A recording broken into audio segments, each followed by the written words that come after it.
What would happen if Douma, the Upper Moon 2 and the third most powerful Oni on the planet, became a demon slayer? Instead of joining Muzan's forces, we know that the Upper Moons are the elite of Muzan's demon army, remaining unchanged for centuries, facing and defeating Hashiras throughout the ages. So we can assume that Douma would also be extremely powerful as a hunter. However, we know that Douma is actually centuries old. But, for the sake of our story, let's move his birth a little further ahead in our timeline, so that Douma joins the current squad of hunters. However, what would change in the story for Douma to become a demon slayer? See, even in this timeline, Douma is born with his multicolored eyes and white hair, which leads his parents to make him the central figure of the cult of the faith of paradise. But his position as a religious leader only brings him anguish, since he doesn't believe in Buddha, gods, or paradise. And remember this, because this part of his personality will be important later when he becomes an Oni hunter. The most important aspect of Douma's psyche is his emotional state.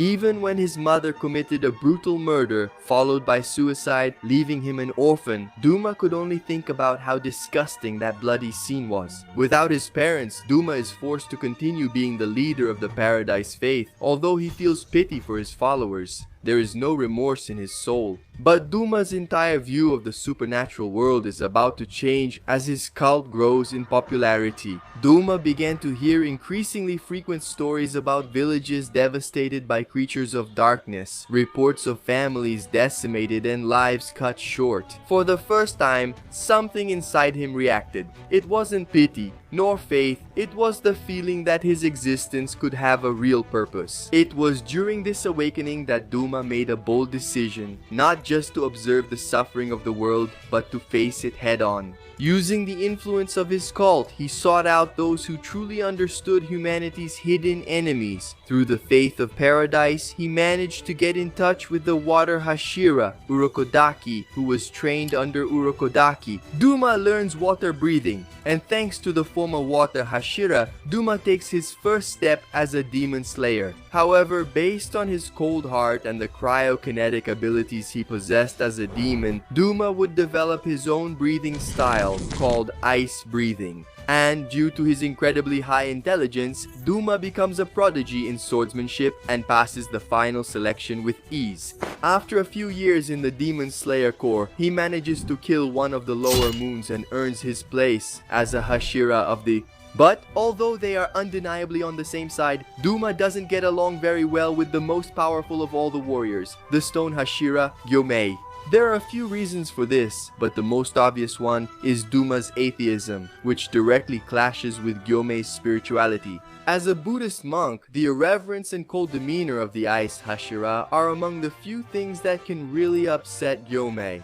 Another thing that bothers the Stone Hashira is the continuation of the faith in paradise. However, this time, Douma actually tries to help people instead of devouring them. And he uses the cult to distribute wisteria incense and protect people from demonic forces.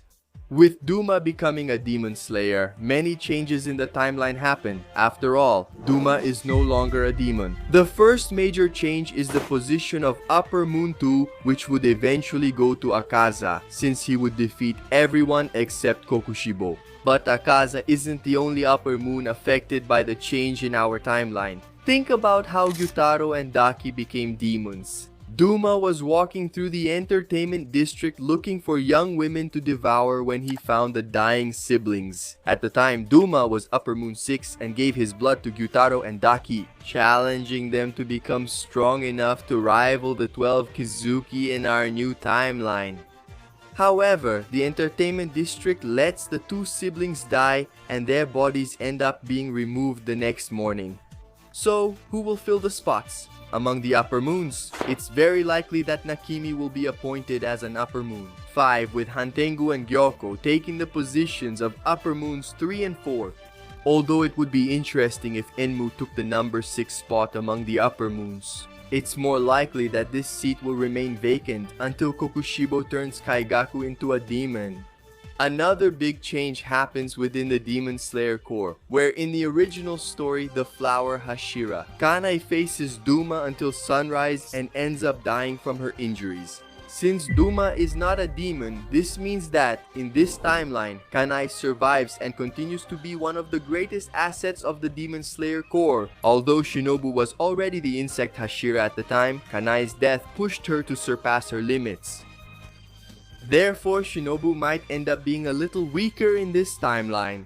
We know from Shinobu's description that Kanai was very indulgent with demons and believed they could be saved, which means she would probably support Tanjiro Nizuko on his journey as well. But there is a character who will actually disappear from the story of Demon Slayer because of Douma becoming a Demon Slayer. And do you know who this character is even before I tell you? Go ahead, take this moment to use your powerful cryokinetic breathing on the like button down below. And don't forget to subscribe to the channel with the notification bell on, otherwise Muzan will appear under your bed tonight. Now look, the character who would disappear completely is the beast-breathing specialist Inosuke Hashibira. You see, Inosuke's mother was a member of the Paradise Faith and was devoured by Douma. But since the Paradise Faith is a charity organization, this time Inosuke's mother survives and leads a decent life, which means he wouldn't be abandoned as a child and Inosuke grows up in a loving home. There is absolutely no reason for him to go to the forest and be raised among wild boars, which means he wouldn't even learn beast breathing. First of all, therefore, in the Taisho era, we don't have Inosuke and we have a weaker Shinobu. But the Hashira ranks are reinforced by the Flower Hashira, Kanai, and the Ice Hashira, Douma. So how will the story proceed from this point? Well, things might get tough for Tanjiro without Inosuke by his side, but he will be replaced by Genya, who also passed the final selection along with Tanjiro and Zenitsu. So when Tanjiro would meet Inosuke for the first time, he would actually be assigned to face Kagaku Genya, who would be in his place. Now, the initial arcs of the story from Mount Natagumo to the Entertainment District would happen in the same way, since Genya is a pretty solid replacement for Inosuke.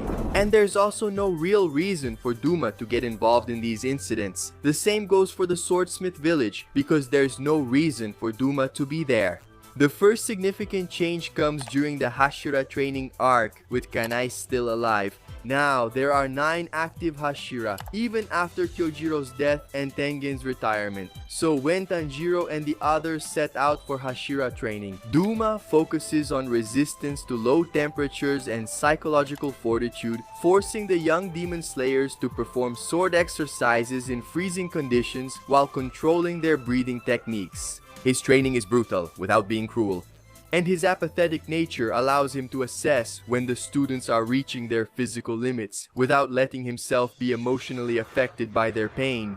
During this arc, Douma becomes particularly intrigued by the relationship between the Kamado siblings and Tanjiro's ability to show empathy toward the demons. This challenges Douma's worldview that demons are simply threats to be eliminated, awakening the first genuine emotion he has felt in years: curiosity.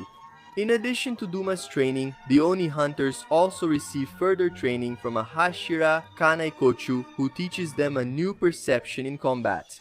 When Muzan invades the hunter's core and Nakimi uses her demon blood art, she takes them to the Infinity Castle. Due to the altered power structure, both for Muzan's forces and the Oni hunters, the battles are redistributed differently. Akaza, now as Upper Moon 2, has become significantly stronger over the years, without Douma. Above that, his martial arts have evolved and his destructive power has increased exponentially. However, the principles of the house remain. He still refuses to fight against women and to devour them. When the Hashiras are separated inside the castle, Douma finds himself face to face with the house. The fight begins with the house immediately unleashing his demonic blood arts. But Dolma's ice breathing counters instantly, apparently creating a dome of ice that absorbs and redirects the shockwaves. Excited by the strength of the Oni hunter, the house makes Dolma an offer to join the Onis, exactly like the one he made to Kyojuro months ago.